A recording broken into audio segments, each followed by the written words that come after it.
I'm sure you've seen this guy on social media. His name is Oliver Anthony. He's a viral sensation, a country singing star, working class guy. Came out with a song that went absolutely nuclear. I think it got millions of views. Joe Rogan actually talked to this guy, and his wife is trying to take him for everything. He got some fame, and now she's trying to cut and run. I got a banger from Ace Nate. Let's get straight into it. Oliver Anthony has no money, right? He's poor. He's selling farm equipment.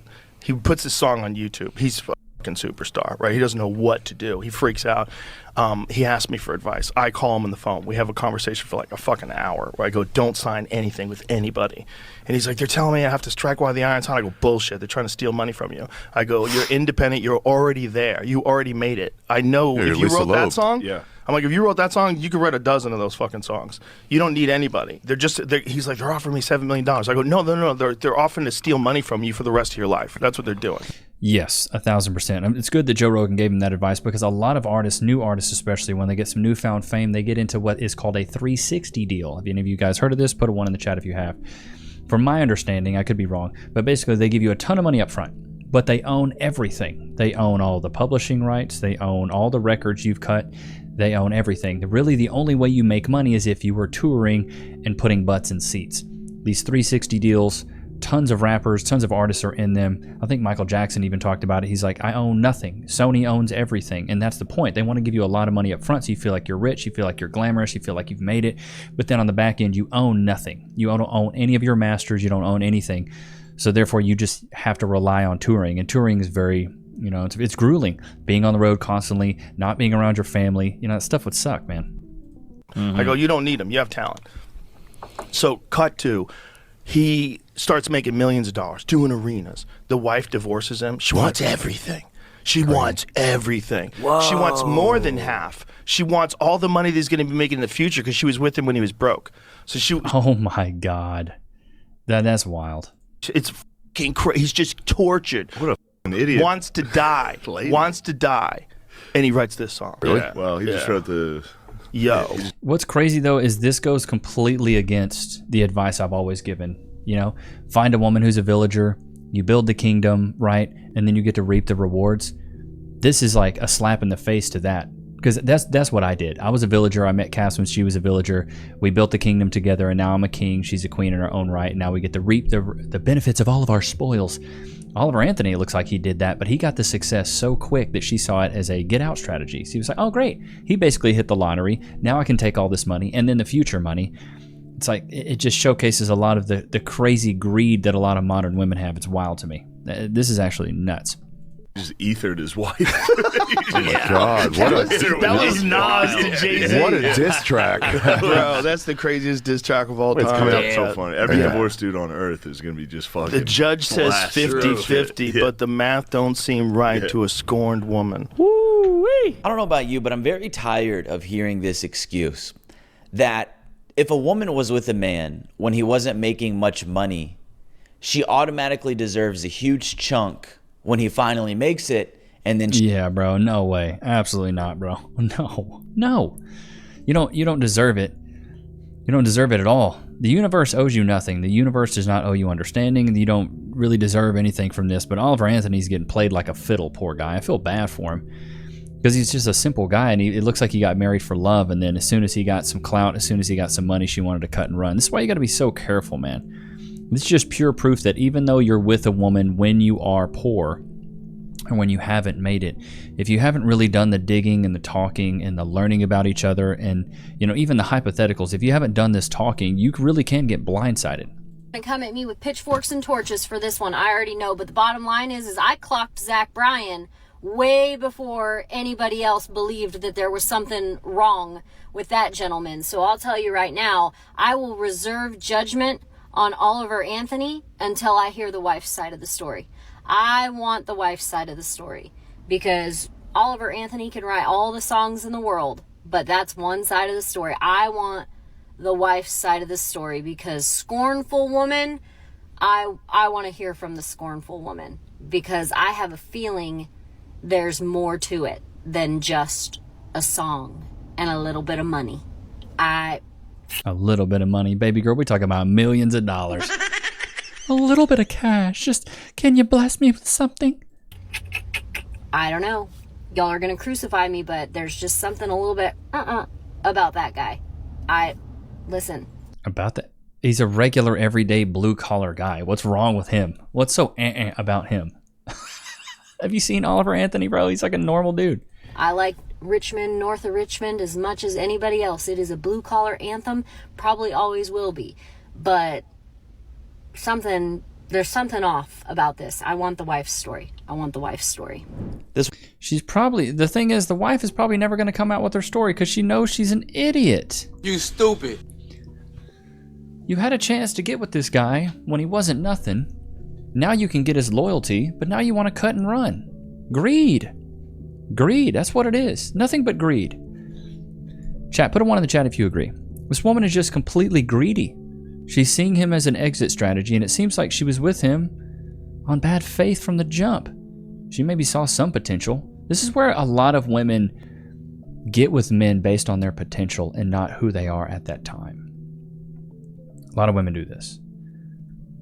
It's a slippery slope, though. It's very risky. Sometimes it pays off, sometimes it doesn't. It's a gamble.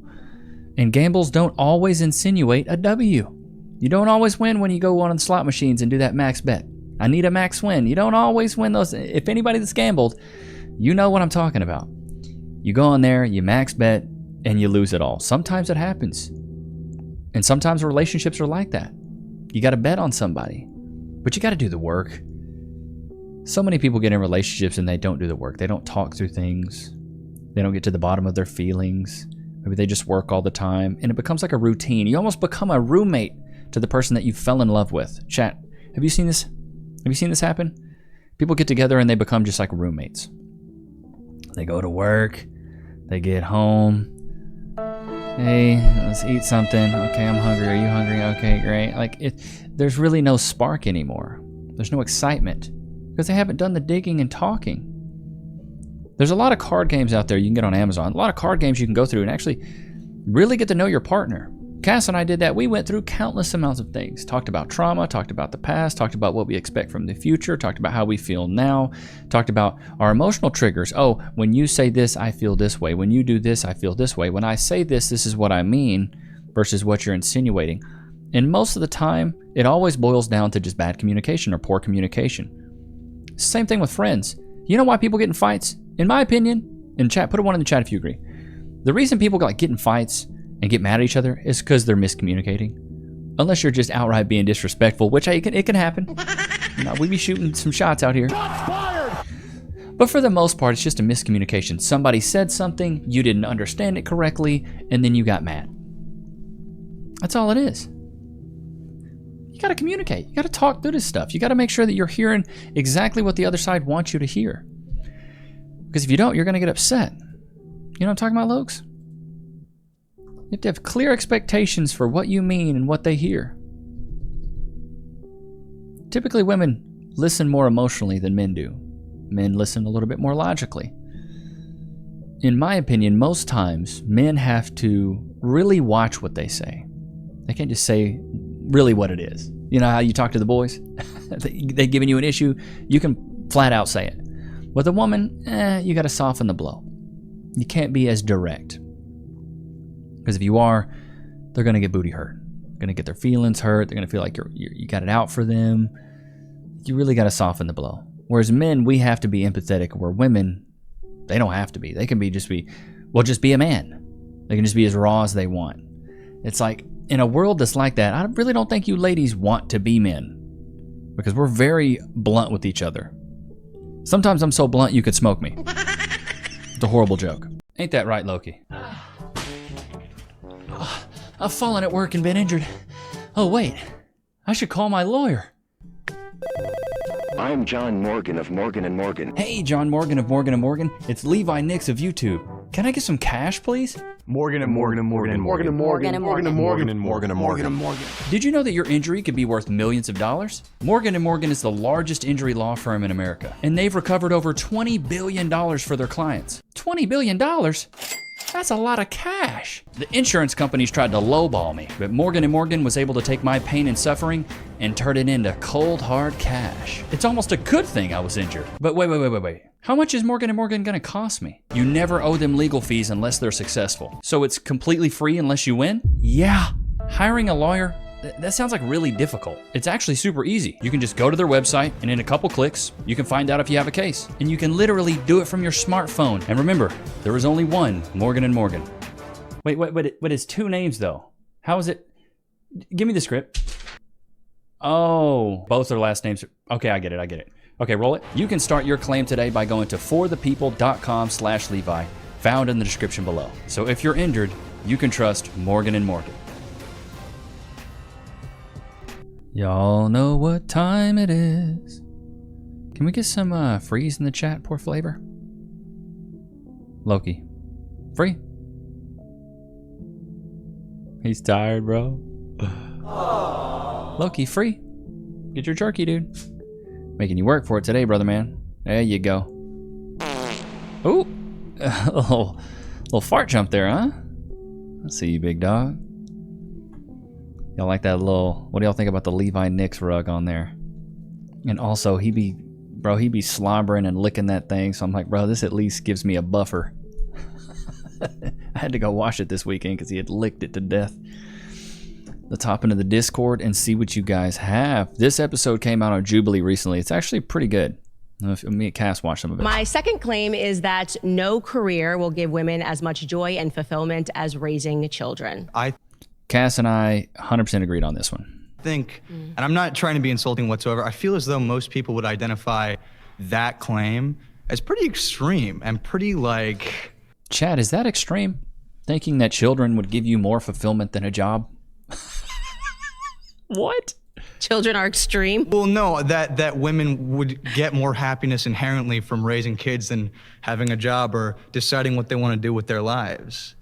Why is that? I'm just curious. Why would having children, which is just a natural biological conclusion, be something that sounds extreme? I just said inherently. Inherently. That's the extreme. inherent expectation. Yeah. That's better for women. It's inherent because it's biological. So I think when we think about things that are inherent, I think biology is a good thing to start with, right? So biologically speaking, men and women come together, they form families, and that's the reason why you're sitting here. That's the reason that I'm sitting here, is because biology is inherent. Well, so I was saying child. it's just natural order that we're speaking about, right? Goodness gracious.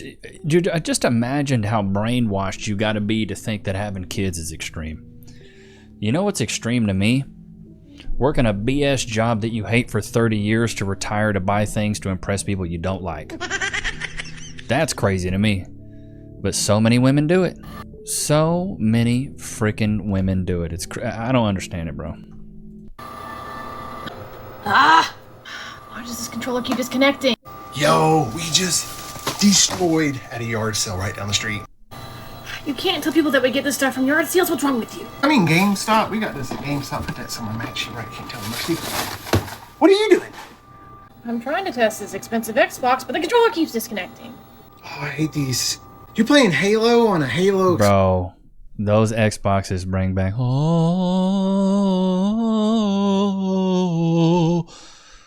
my God. The vibes were so immaculate. I never had enough money to have that Xbox. I had just the black one. Exclusive Xbox? What a tool. Let's check it out. All right. Works great for me. Oh, and they're playing Halo. There is something wrong with it. Oh, how's it got? Did you try a different dongle? How stupid do you think I am? It's been 3 years that it worked here, Jason. Damn, you're getting old. We gotta trade you in for a new one. I can fix this. There's a problem right here. Look at that. Straight up like that. She ain't doing shit. You still plugged in. There you go. There you go. There it is. Look. Okay. No problem. I'm gonna show you how we did this repair in 2004. All right, we need this tape. You know how to roll. It worked. Yeah, put this on there. There's a short somewhere in this. We're gonna take the tape, just like the Samsung phone from back in the day. We're gonna tape that shit right there, just like that. And hold it up there so it don't come down. Then we'll get another piece. Bro, chat, I know some of y'all did that. I did. Use them crooked teeth. Get her all up in there like that. Get a little. Tape that son of a gun up. Yep. That. You got a shot. Here it goes. Oh, look. Fixed it. Every time. There you go. Bro, that's crazy work. It's so true, though. You'd have to do what you had to do back in the day, man. Back in the day, you just had to do what you had to do, son. And if that was part of it, that's what part of it. Let's see here. Nima, however you say her name, tries to guilt trip Andrew Wilson, but fails miserably. If I'm being completely honest with you, Andrew, I've been watching a few of your debates, and I've noticed that you like to troll women. Mm-hmm. You've called women. You've called them satanic. I don't call them. I literally just watched a video of you. You didn't watch a video of me you calling her women a satanic whore. If you're a Satanist and a then you're a satanic. You see how that works? Here's what I'm trying to say. You're so emotional. Calm Andrew, down. Answer the question. Look at him. He's trying to do it to me. Are you trying to upset me? Answer the question. It's not working, baby. I don't know. It looks like it's working. To be honest with you, Andrew, I think you debate in bad faith. The whole concept of I'm trying to dominate my opponent is not necessarily the way to debate. If you're trying to reach a common ground and create a mutual consensus, that is a bad faith debate. Bro, she looks like I think I've said this about her, but she looks like that. My mom used to have a pot of potpourri in the house. That's what it was, just like all like little wood chips and dried patchouli, and that's what she looks like to me. It's such a weird build. That is a bad faith debate. I literally just allowed my entire worldview to be up for internal critique. I didn't even push back once, and you still came to my conclusion without me pushing back at all. That is the epitome of good faith. We haven't gotten to your conclusion, Andrew. We did. You agreed that men have no obligation to enforce male privilege after saying you descriptively agree with force doctrine. But men also That's it. Done. I feel like for Andrew, it's like shooting fish in a barrel, bro. Like, that stuff must be so easy for him. This OF grandma doesn't realize she's embarrassing her husband. You started doing OF. What? You got a husband and you doing OF? What? You started doing OF. You're doing content with other men. You're sleeping with other men for content. He's okay with this? He is my Yikes, bro. She's a runner. She's a track star. biggest fan, and he is your biggest fan? You're a liar. He's your biggest cuck. He is my biggest fan, and he really enjoys my videos, and I really think that this was a kink that kind of progressed over the development of my career. Wait, hang on. No, I'm not. I just want to clarify this. You're performing sex on him while he's watching you perform sex on other people. Yeah, on the phone. Yeah. But he's not the guy like sit there in the corner and like watch somebody like have with me just on the phone and not participate. You know what I'm saying? Like he wants to participate, so I wouldn't categorize him as a. Well, wait, hang on. But he does like. If he's watching you get bucked by other men categorically, words, Levi. You stupid. Categorically, he's a cuck. Watching other men doing things with you while he's doing things with you. Yeah. That would be definitionally cuckery. Well, like on his phone. So, okay, he's having sex with you. On his phone, he's watching a video of you having sex with other men. It's really hot. Like, this is like intense, like crazy. Bro, what? How far have we fallen from grace? Good Lord. These simp men just accepting this. That woman's old. She's a straight up grandma, dude. That's somebody's grandma. Woke woman thought she had him with this BS logic. Let's see what Andrew's got on this. Orthodox Christian. If you were to say that, Andrew, it causes great harm for you to not use a person's gendered pronouns. As an Orthodox Christian, it causes me a great degree of discomfort to lie to them. In this case, you have to put yourself in my shoes and empathize with me while I empathize with you. Who do we side with here? If you're an Orthodox Christian, isn't there something that says that you should love others equally and not judge? Of course, you can righteously. Bro, she looks like a night elf. Shots fired! My name is Elfie. Judge. This is a biblical principle. The idea here is not unloving to tell the truth. And from the prism of the Christian, they believe they're telling the truth and that you're lying and demanding they lie. That's their worldview. Okay, so if that's their lived worldview, then I would say for that person to exit the scenario. That's when you walk away. You don't cause any kind of hoopla and you just go. So in the case of you're in a convenience store or something like this, somebody says, it's ma'am, and you say, no, it's sir. Why are they wrong? In their own opinion, they're not wrong. And I get what you're getting at. Right, I get what you're getting at. But telling them to leave, now you're opening a whole other book. Who do we side with? Good Lord. That's the thing. It's all feelings over facts, bro. It's all feelings over facts. And see, for me, I'm facts over feelings. The next time somebody's like, well, you hurt my feelings. They're like, oh, my bad. I forgot those are your feelings. Why'd it got anything to do with me? Those are your feelings. Why don't you get them in check? Sounds like you're fragile. Maybe build a backbone there. How about that, huh? I never felt bad for hurting other people's feelings because it's their feelings. How are you going to let me, a rando, or maybe it's a dude you know, how are you going to let me hurt your feelings? But you know how hard it is to hurt my feelings? I'll go through the comments sometimes, and some people say some really hateful things, but it never hurts my feelings. It's almost funny to me. The funniest ones are the demands that people make. Levi, you can't do certain things. I love your... I recently got a comment, and this was on a Facebook, because I put all my content on Facebook. If you don't follow me on Facebook, just go to Levi Nichs, you'll be able to find me. But anyways, put up a lot of clips on there. Anyways, this chick comments, and she goes, Levi, I love your content. I think you're really funny, but why do you always make fun of fat people? Big bag, big bag. I said, because being fat is a choice, and it's hilarious. Only 13% of people, I think it's 13% of women have hyperthyroidism, or thyroid, like an inflamed or whatever thyroid, which means you're overweight. So that means only 13% of women should be overweight, but yet 75% of people in the U.S. are overweight. So I don't feel bad for you. As Bill Burr said, if you ate your way in, you can walk your way out. Shots fired! I don't feel bad at all. Ain't that right, Lokes? But I hope you guys enjoyed today's episode. Don't forget to like, comment, subscribe. It was good to have you guys out. I'll see you guys on the next one. Peace.